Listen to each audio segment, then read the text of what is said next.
June the 22nd, 1940, Britain stood alone against the Nazis. France had surrendered, and Prime Minister Winston Churchill could only growl defiance. We shall fight on the beaches, we shall fight on the landing grounds, we shall fight in the fields and in the streets, we shall fight in the hills, we shall never surrender. Britain still had all the resources of its vast empire.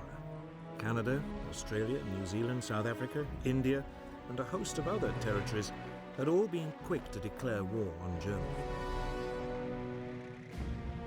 But they were thousands of miles away, across the oceans, and their military power could not be brought to bear where it mattered.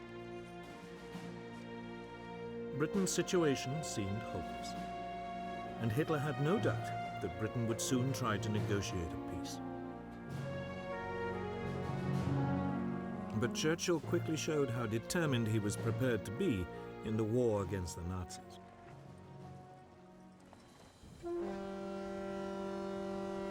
A powerful squadron of 2 French battleships and 2 battle cruisers was lying in the port of Mers el-Kabir in French North Africa. If the French ships fell into German hands, the British Navy's position in the Mediterranean would become impossible.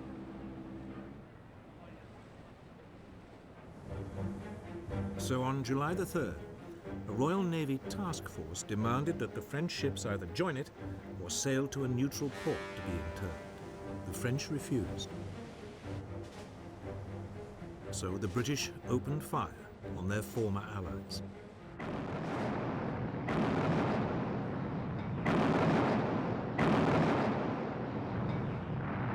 They destroyed or severely damaged 3 of the battleships. Almost 1,300 French sailors were killed. But Churchill's ruthlessness didn't seem to impress Hitler.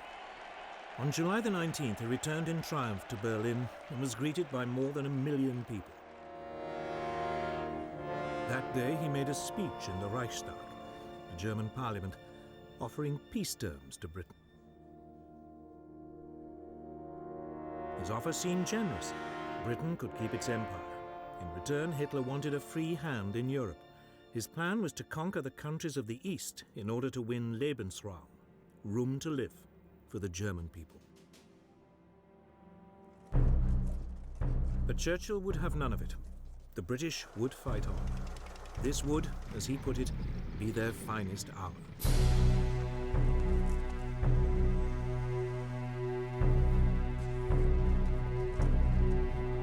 Churchill's defiance was immensely popular. King George VI wrote in his diary, "Personally, I feel happier now that we have no more allies to be polite to and to pamper."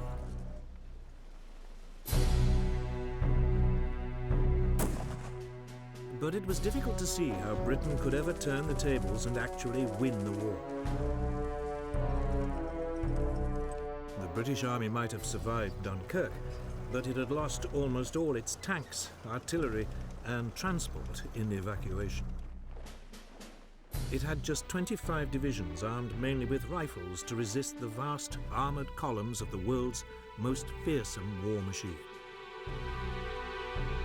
So there was little to be done except dig in and wait. Coastal defenses were prepared and concrete strongpoints built all across southern England. Signposts on roads were removed to make it harder for any invaders to find their way around.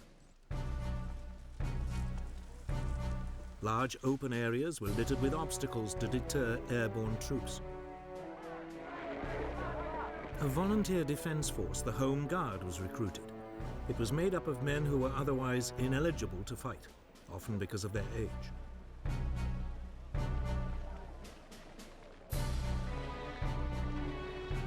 By the end of June 1940, almost 1.5 million volunteers had signed up.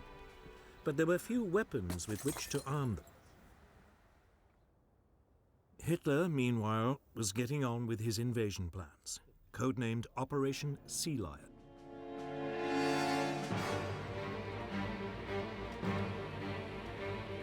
some 20 divisions would be landed on a broad front along England's south coast. Barges were gathered from all over northwest Europe. These were hurriedly converted into makeshift landing craft. Troops were trained for beach landings.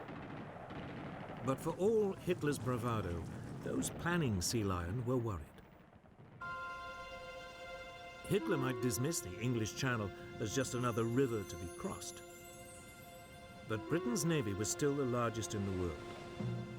It might be stretched thin by its worldwide commitments, but the Royal Navy's home fleet far outnumbered the German Navy.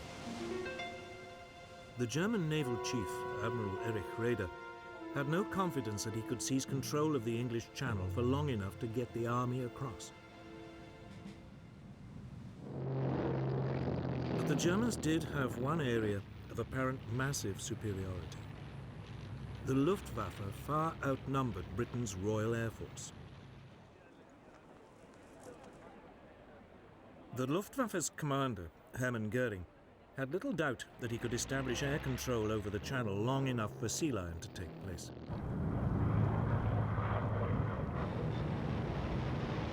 On July the 10th, the Luftwaffe began attacking shipping in the Channel.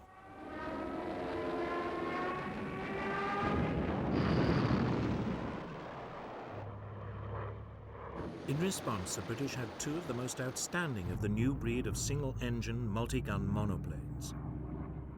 The Supermarine Spitfire and the Hawker Hurricane. The Spitfire was slightly faster and more agile than its German rival, the Messerschmitt Bf 109, which escorted the German bombers. It would be used to intercept these. The Hurricane would prove a lethal bomber kill. But in July 1940, Air Vice Marshal Hugh Dowding, the head of Fighter Command, had less than 700 fighters.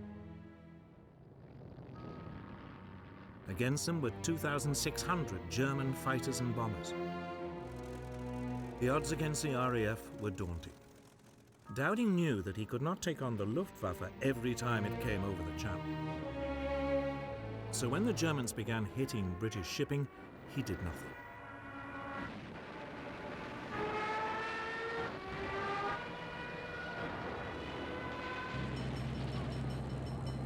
Instead, he would only use the RAF to stop the Luftwaffe from establishing the air supremacy needed for invasion. So he would only take on its big attacks. To help him, the British had one crucial innovation: radar. By the 1930s, scientists in both Britain and Germany knew that objects well beyond human sight could be detected by bouncing radio pulses off them and measuring the time it took for the signals to return. In Britain, a team of scientists led by Robert Watson-Watt began developing radar as a means of detecting approaching aircraft at long range. Their work was seized upon by Dowding. He made radar the core of the world's first integrated air defense system.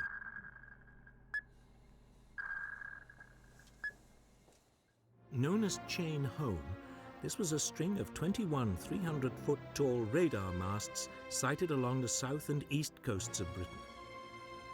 These could pick up aircraft at a range of 120 miles and give their distance, direction, height, and numbers. The information would be passed back to RAF Fighter Command's headquarters at Bentley Priory, just outside London. There, it would be assessed, and warning of an impending raid passed to Fighter Command's operations room. Moonshine 1-4, Sky Blue, take target 1, channel G George. Roger. Controllers would then alert the nearest RAF airfields and scramble the necessary number of fighters. The question was, would radar make up for Germany's massive superiority in numbers? The stage was now set for what would become known as the Battle of Britain. Since June the 10th, 1940, the German Luftwaffe had been battering British shipping in the English Channel. The Luftwaffe's commander, Reichsmarschall Hermann Göring, was determined to lure the British Air Force into combat. But Britain's Air Chief Marshal Hugh Dowding refused to take the bait. He used his fighters sparingly, knowing that the real battle was still to come.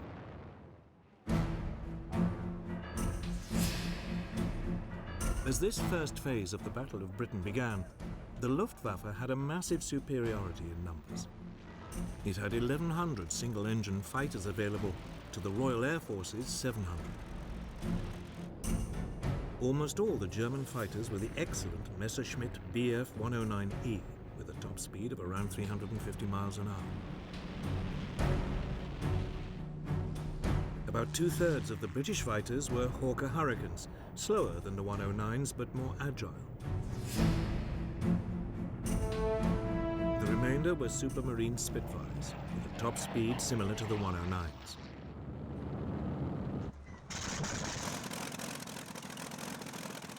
For their assault, the Germans had over 1,300 medium bombers, Dornier Do-17s, Heinkel HE-111s, and Junkers Ju-88s, each carrying about 4,000 pounds of bombs.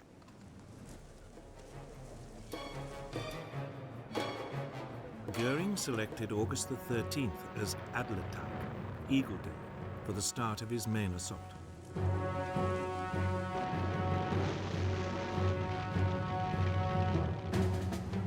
His aim was to destroy RAF fighters in the air and the RAF's airfields and Britain's aircraft factories.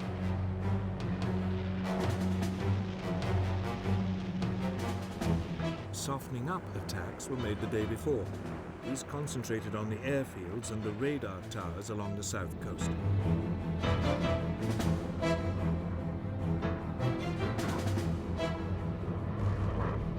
One station on the Isle of Wight was put out of action, and several were damaged, but these were working again within hours.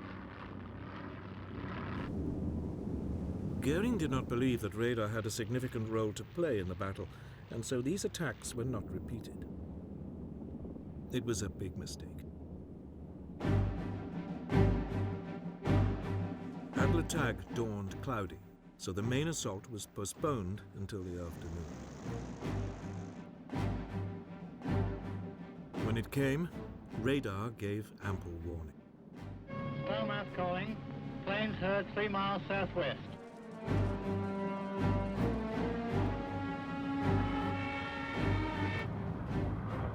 Nonetheless, most of the RAF airfields in the south were hammered.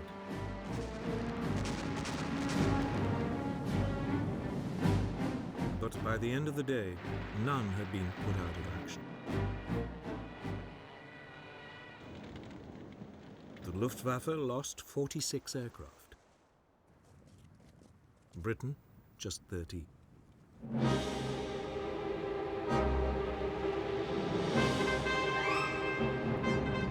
The Luftwaffe mounted its largest attack of the whole battle on August the 15th.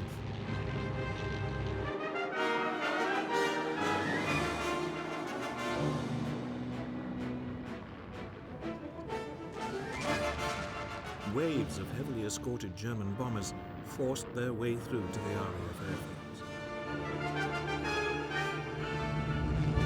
The RAF was so overstretched that some pilots flew 7 sorties that day. By the time the raids died away, some 90 German aircraft had been shot down for the loss of 42 British fighters.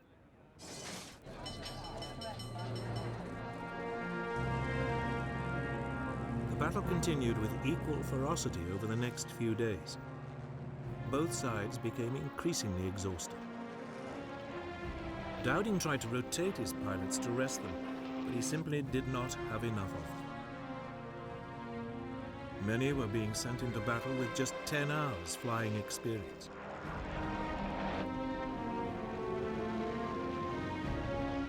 The Luftwaffe was suffering too. Its pilots were shocked and increasingly demoralized by the resilience of the British. The RAF fighters always seemed to be waiting for them.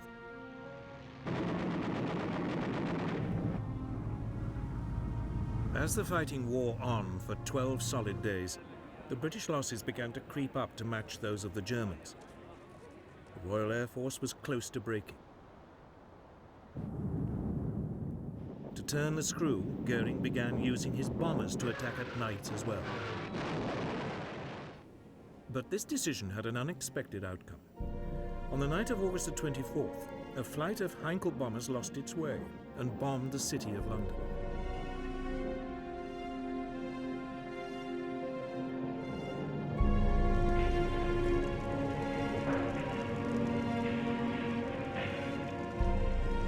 It was the first attack on a non-military target. The next night, 81 British bombers responded by raiding Berlin.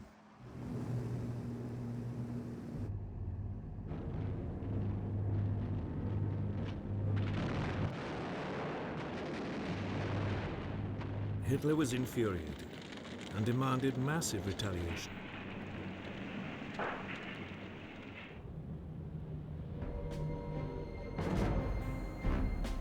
This came on the evening of September the 7th. German bombers attacked the London docks and surrounding areas.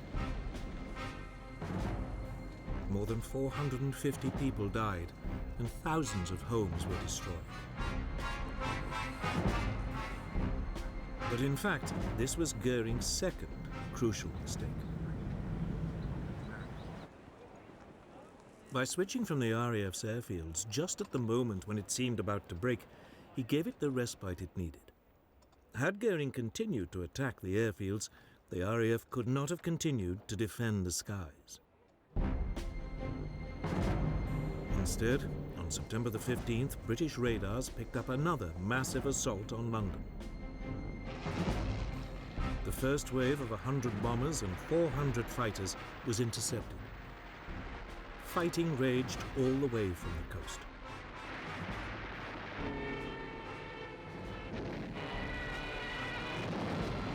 In the afternoon, another fleet of 150 bombers renewed the attack. Winston Churchill was at Fighter Command headquarters that day. After he heard controllers calling in reinforcements from neighboring groups, he asked, "What other reserves have we got?" The reply was, "There are none."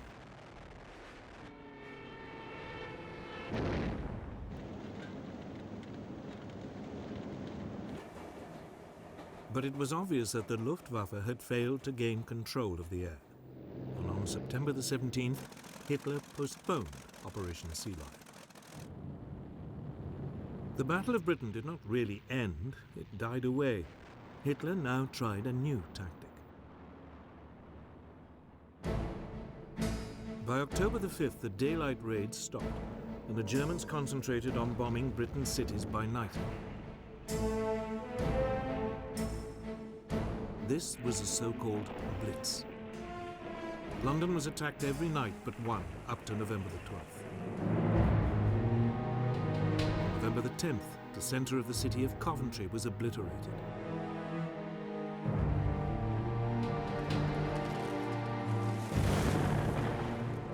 The Blitz continued into 1941, with the last major raid being made on London on the night of May the 10th. More than 50,000 civilians were killed in the Blitz, but there was never any question of Britain cracking.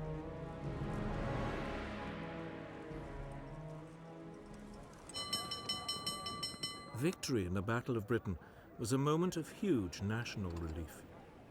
Pilots had come from all over the empire to join the RAF, and from countries occupied by the Nazis like Poland and Czechoslovakia. Churchill summed up the nation's gratitude. Never in the field of human conflict was so much owed by so many to so few.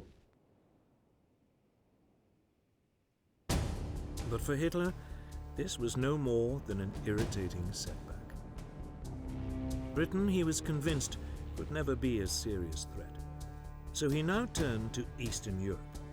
For Britain, there was now a chance to rebuild with a view one day to taking the fight to the enemy. But to do that, Churchill would need help.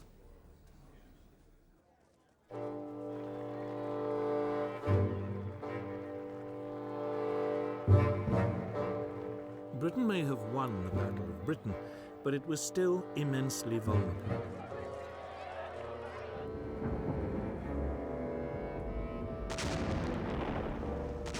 Night after night, its cities were hammered by the Nazis' blitz.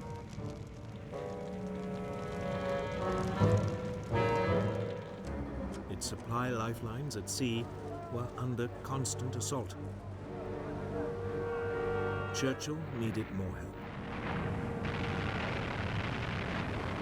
And there was only one country that could provide it: the United States.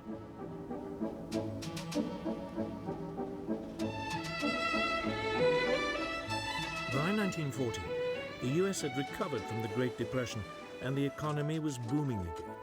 It had immense reserves of manpower and unrivaled industrial strength. But the people of the United States were utterly opposed to becoming involved yet again in Europe's wars. In July 1940, a poll showed that only 8% of them were willing to enter the war. Undeterred, Churchill lobbied the US President, Franklin Delano Roosevelt. Roosevelt had long admired Churchill for his outspokenly anti-Nazi views, and the two men shared an interest in naval affairs. Roosevelt had been Undersecretary for the US Navy in 1917. After he became president, Roosevelt kept in touch with Churchill. The two began a correspondence, Churchill signing himself former naval person. For all his avuncular image, Roosevelt had no illusions that German aggression would one day suck America into the war. So he began the long job of preparing American public opinion. I am a pacifist, but I believe you and I will act together to protect and to defend our science, our culture, our American freedom, and our civilization. In July 1940, he got approval for a massive expansion of the US Navy, including the building of 6 large battleships and a new class of aircraft carriers. The following month, Congress agreed that the National Guard and other reserves should be called up for 1 year's active duty. And in September, the large expansion of the 150,000-strong US Army was agreed, with a limited number of conscripts being chosen by lottery. The first number drawn by the Secretary of War is serial number 158. That same month, Roosevelt announced a deal under which the US would supply Britain with 50 World War I destroyers in return for 99-year leases on bases in Newfoundland and the Caribbean. The British Navy, desperate for more escorts to fight the U-boats, began taking them over within days of the deal being signed. The clearest sign that Roosevelt was slowly winning the argument came in the November 1940 presidential election, when he convincingly defeated the isolationist Wendell Willkie with 27 million votes to 22 million.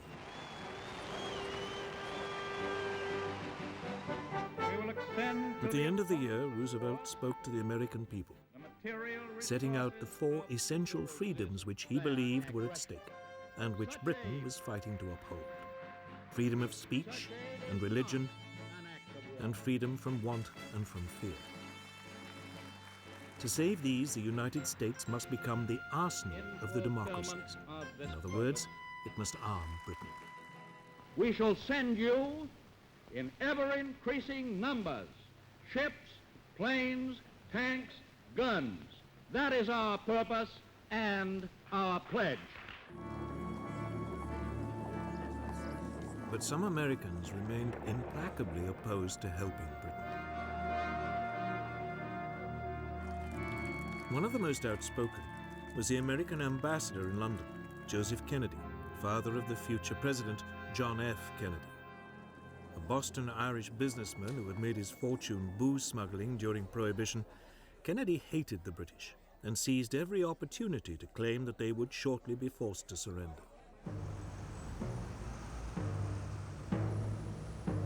However, Kennedy's virulence was counterbalanced by the growing admiration many Americans felt for the bravery shown by the British people during the Blitz.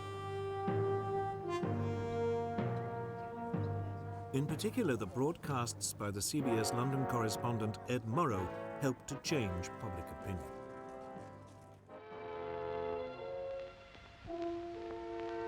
This is London. I remember the evening of Sunday, December 29th. It was just like any other winter evening. The first bombers were over London at about 6:30.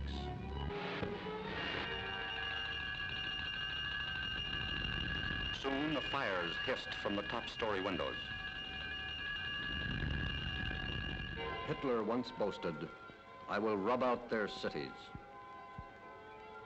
This is what he meant.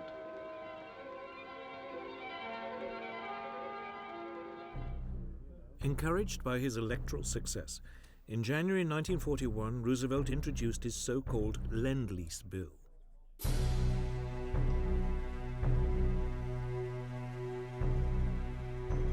The United States would supply weapons and war material to Britain and China, which was still struggling desperately against the invading Japanese. Payment would be delayed.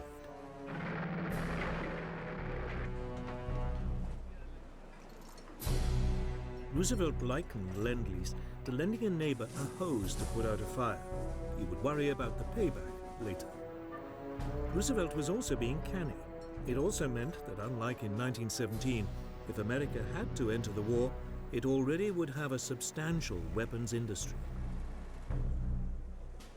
American war preparations didn't end there. Roosevelt secretly authorized U.S. military staffs to discuss a common strategy with the British should America enter the war.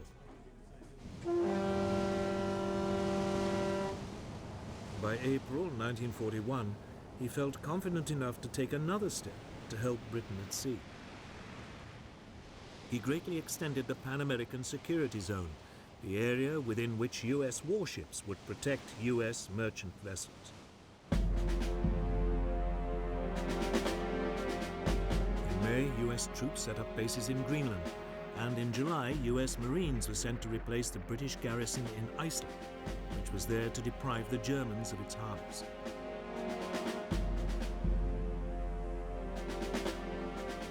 The U.S. Navy also began providing limited convoy escorts, particularly for U.S. ships carrying Lend-Lease materials.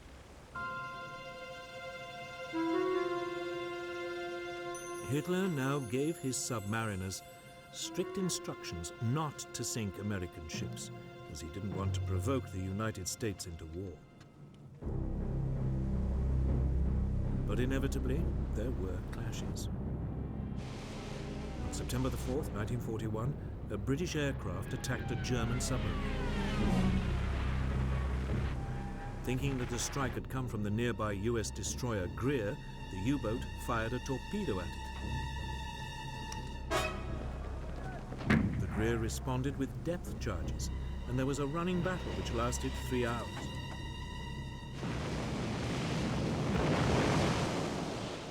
Neither vessel was sunk, but the tension was mounting. On November the 17th, the destroyer USS Kearney was hit by a torpedo while on convoy duty off Iceland. The U-boat commander claimed it was an accident. He'd been firing at a British ship and the Kearney had got in the way. But 11 US sailors were dead, and the destroyer only just made it back to port in Reykjavik. Roosevelt protested, and the US press was outraged. However, the American public remained resolutely opposed to going to war.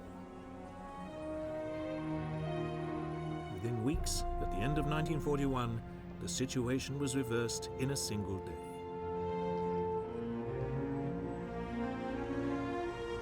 But in the meantime, Britain would have to fight on alone. And luckily, it had an astonishing weapon to hand.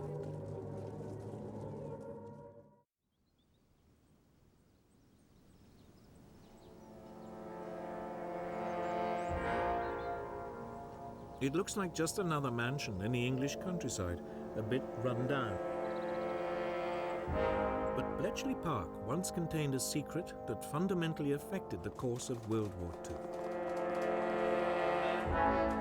Because it was at Bletchley that Britain worked out how to read Germany's most secret codes. Since the mid-1930s, all the German armed forces and intelligence departments had adopted a standard machine for encoding their messages. The cipher machine E, better known as Enigma.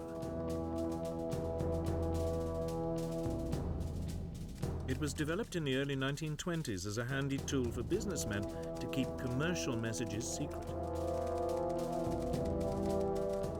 It was powered by a battery, and its encoded messages were transmitted in Morse code to be decoded on a second Enigma machine at the receiving end. The critical element of the machine was 3 rotors, which could be set to scramble the message in a way which could only be unscrambled by another machine with the same settings. The rotors could be replaced and set differently. As a result, each letter typed could come up in any one of 150 million ways. Given the almost infinite number of settings, it was not surprising that the Germans remained convinced throughout the war that Enigma was uncrackable.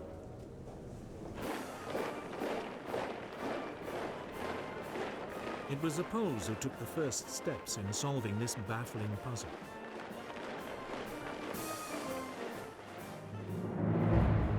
They knew of the existence of the Enigma machine and assembled a team of top mathematicians to crack it. Marian Rejewski, Jerzy Rojicki, and Henry Zygalski. But the team could not decipher messages without knowing the internal wiring of the rotors. The solution was supplied by French intelligence, which sent its Polish allies material gathered by a spy in the German army's cipher department. Amongst this was an Enigma manual. The Poles were able to reconstruct an Enigma machine and began laboriously decoding messages.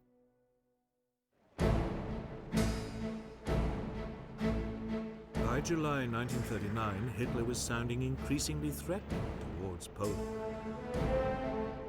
Britain and France had promised to come to its aid. It was clear that war was coming. So intelligence officers from the 3 allies met in Warsaw. There, the British and French were astonished at how much the Poles had done in decoding Enigma, and the Poles agreed to send 2 of their reconstructed machines to London. Just 2 weeks after they were handed over, Poland was invaded.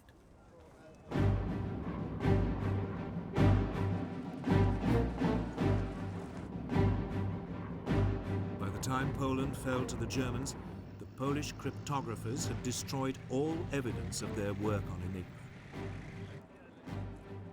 Some were captured and tortured, but none revealed what they'd been up to.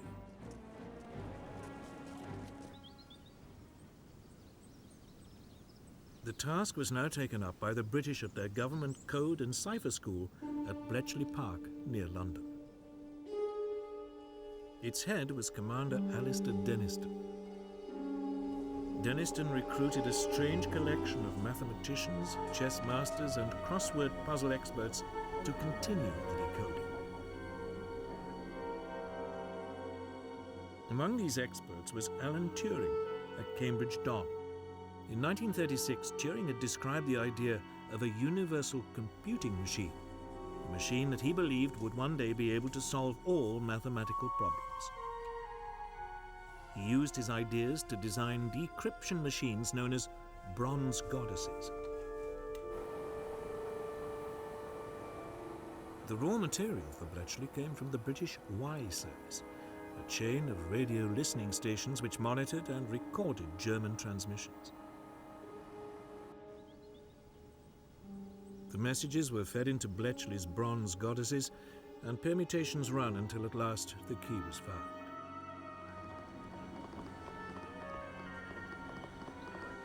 once a message had been decrypted, it was translated, analyzed, and passed on to the appropriate authority. From the moment he became Prime Minister and learned of Bletchley's work, Winston Churchill understood its extraordinary importance. He referred to Bletchley's output as his ultra-secret information, and ultra became its code name.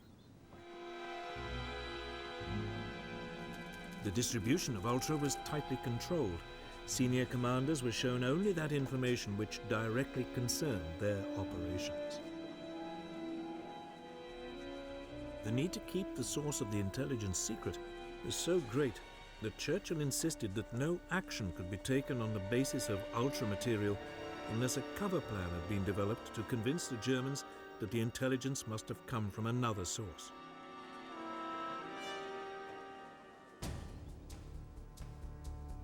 The third critical element of the Bletchley operation, after decoding and assessing the material, was keeping control of it.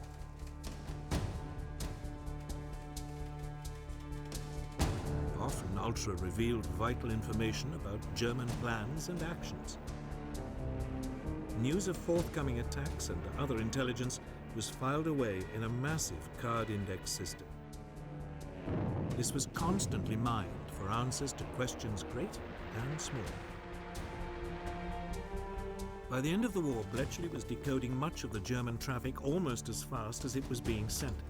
It was jokingly said that it would have been quicker for a German commander to ring Bletchley to get his orders. It was at sea that the Allies first became aware of how vital information from ultra could be. An early example of its potential came on June the 8th, 1940. The British aircraft carrier Glorious was covering the convoys withdrawing Allied troops from Norway when Bletchley decoded signals showing the German battlecruisers Scharnhorst and Gneisenau were approaching its position. A warning was passed to Royal Navy headquarters, but unaware of how accurate the information was likely to be, this chose not to pass it on.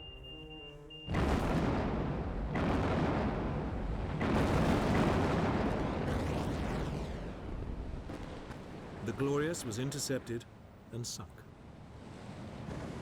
The British Navy had learned the hard way just how important the new source of intelligence could be. It was not a mistake it would make again.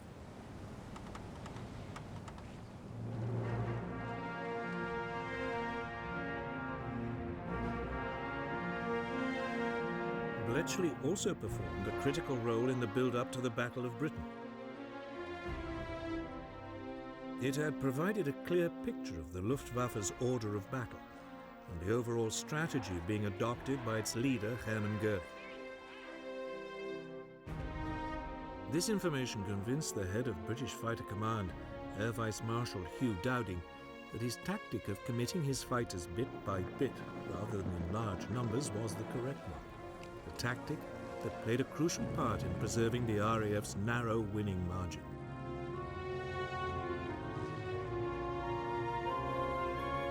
As Britain continued its lonely fight into 1941, it had at last found a way of fighting back. Bletchley Park was ready for action. The major breakthroughs had been made, the systems for exploiting them put in place and well tested.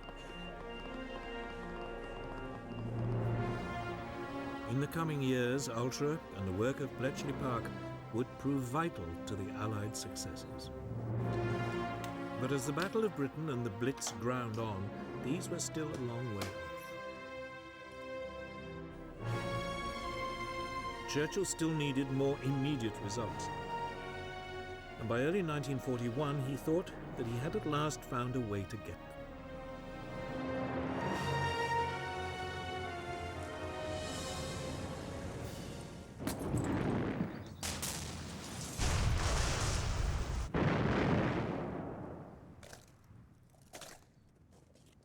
Nazi Germany might now control most of Western Europe, but Britain's Prime Minister, Winston Churchill now decided to take the war to the Germans. We shall not flinch from the supreme trial. All will come right out of the depths. Even before of France had sorrow surrendered, and of he was looking for sacrifice. ways of striking We'll be back born again and of keeping with resistance glory alive of in the mankind. countries which had been overrun.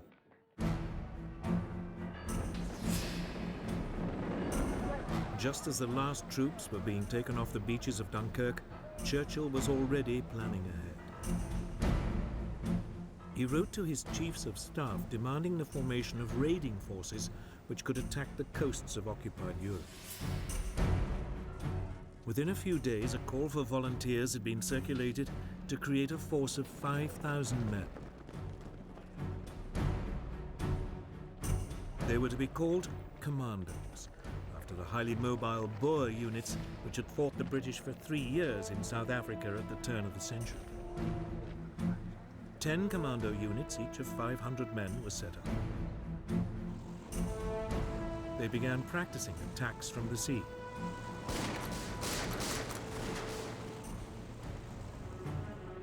One unit was ordered to specialize in parachuting and using assault gliders. This soon became the basis of the separate parachute regiment.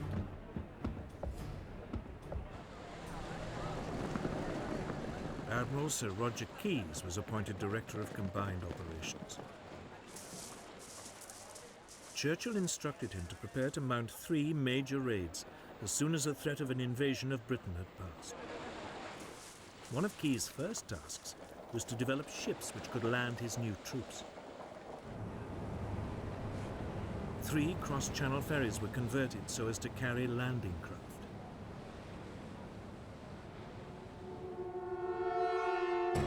On March the 4th, 1941, 2 commando units and a demolition squad were landed on the Lofoten Islands off northern Norway. Their main objective was to destroy factories which converted fish oil into glycerine for explosives.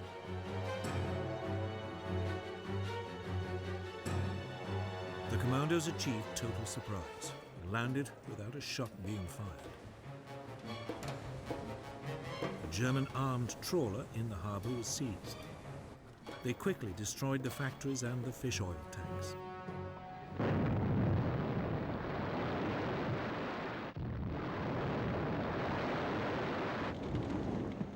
One officer could not resist using the local post office to send a telegram to A. Hitler, Berlin. It read, "Reference your last speech. I thought you said that wherever British troops land on the continent of Europe, German soldiers will face them. Well, where are they?" The commandos then rounded up 60 Norwegian collaborators and 225 German prisoners before returning without any losses. With them, they also took 115 Norwegian volunteers. These would then join the Free Norwegian forces in Britain.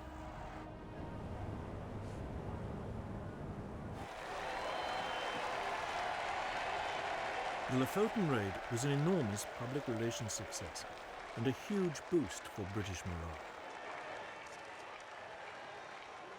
But its most important result was one which could not be publicized: the capture of a set of rotors for an Enigma machine. Although the machine had been thrown overboard from the armed trawler, its crew forgot the spares. They were to give invaluable help to the cryptographers of Bletchley Park in breaking the German naval codes.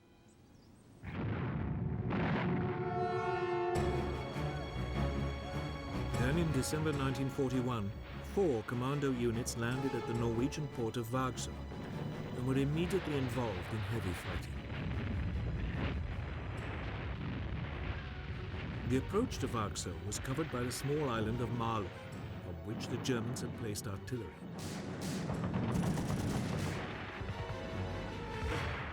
This was quickly overrun, but across the water in Vagsø, the fighting was intense.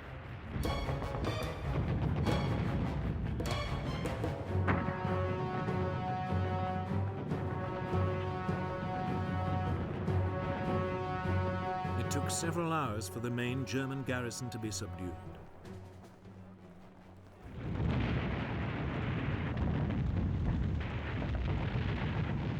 The commandos then blew up several factories and sank 8 ships before withdrawing.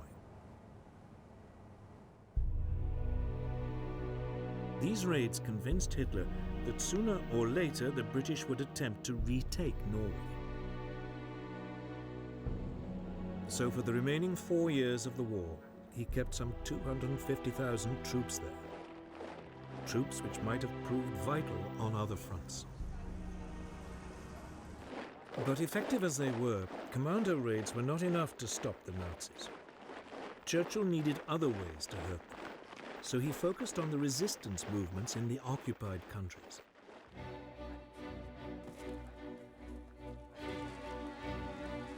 In July 1940, a Special Operations Executive, SOE, was formed, as Churchill put it, to set Europe ablaze.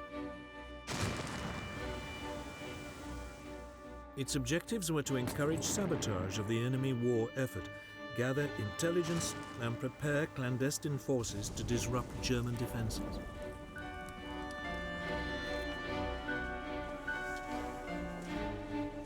The bulk of SOE's activities centered on France.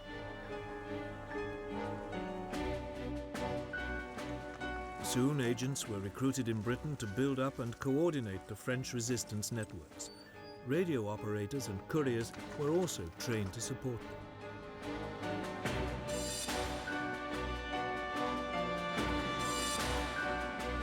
One problem was how to get these teams into the country. Submarines, high-speed launches and fishing vessels were all tried out, but the German coastal defenses proved difficult to penetrate. The answer was aircraft. And in August 1940, a special RAF unit was set up with Whitley bombers and short takeoff and landing Westland Lysanders.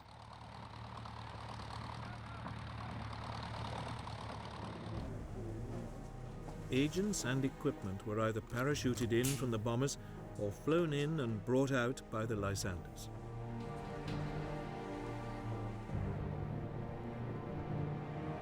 On moonlit nights, a growing number of reception committees would be waiting as an increasingly widespread network of resistance groups was built up.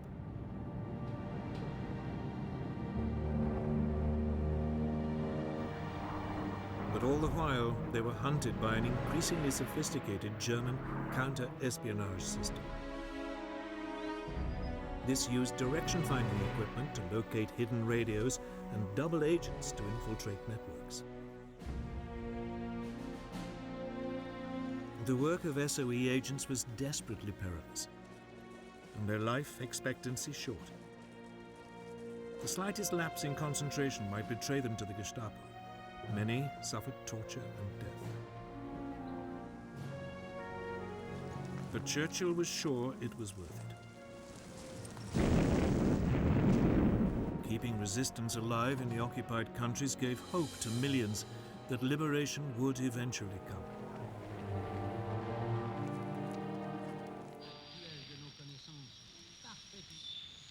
The British Broadcasting Corporation, the BBC, was also enlisted to raise the hopes of those living under German rule. They broadcast the news in all the languages of the occupied countries. The German penalty for listening to these bulletins was death. But people tuned in regardless. The BBC also played a crucial role in transmitting coded messages to resistance groups. These always came after the 9 o'clock news. Message très important pour le chef de Gaël. Attention, il va pleuvoir bougrement ce soir. For the peoples of occupied Europe, the prospect of liberation might only be a distant dream, but in the middle of 1941 it suddenly became more likely. For by then, Britain was no longer alone in fighting Nazism. It had gained a massive ally, but it wasn't America, which Churchill had assiduously been courting. It was the Soviet Union.